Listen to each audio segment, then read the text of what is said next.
Ciao a tutti, è davvero difficile fare un saluto di fine anno e fare gli auguri a tutti per il prossimo anno in una situazione di questo tipo, però bisogna guardare con ottimismo anche al futuro. Siamo nel mezzo di una situazione che non ha precedenti e che ci ha cambiato la vita e nulla sarà più come prima.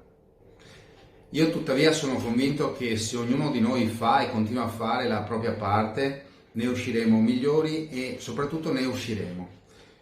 Dobbiamo avere entusiasmo, dobbiamo avere fiducia e dobbiamo cercare di guardare al futuro con ottimismo.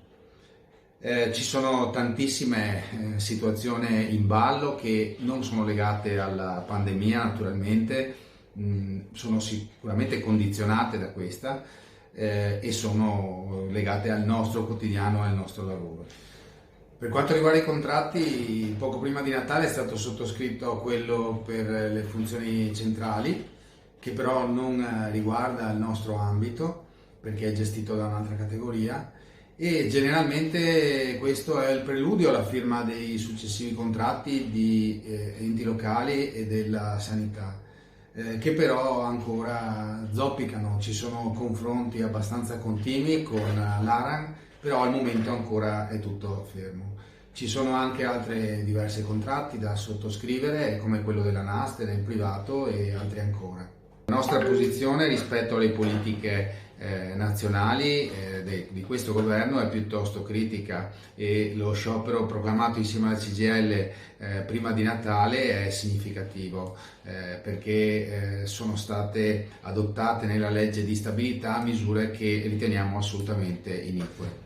L'anno che verrà sarà un anno di grande trasformazione per la nostra organizzazione, perché andremo incontro a un congresso che si svolgerà dalla primavera a seguire per tutte le categorie e saremo coinvolti anche come UIL FPL Venezia. Andremo a rinnovare i nostri quadri sindacali e questo è un invito a tutti i lavoratori, a tutti gli iscritti alla UIL a partecipare in modo attivo alla vita del sindacato, perché chi vi sta parlando è semplicemente il sindacalista, mentre il sindacato siamo tutti noi.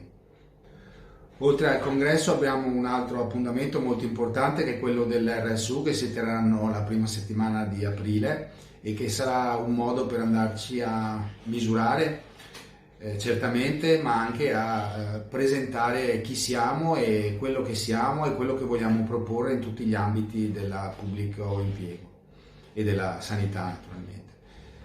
Un'altra iniziativa che da un anno ormai stiamo mettendo in piedi in tutta Italia è quella legata allo zero morti sul lavoro.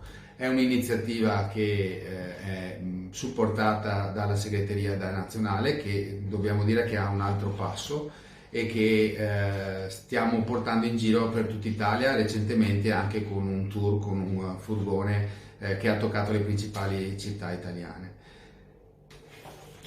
Infine, gli aspetti più semplici e pratici: la tessera di iscrizione al sindacato, che vi consente di accedere a tutti i servizi come l'assicurazione, i servizi per il 730 che ricordiamo è gratuito, vi verrà fornita nelle prime settimane del 2022 e vi verrà inviata via mail nella vostra posta aziendale, che se non avete comunicato vi invitiamo a farlo presso la nostra segreteria.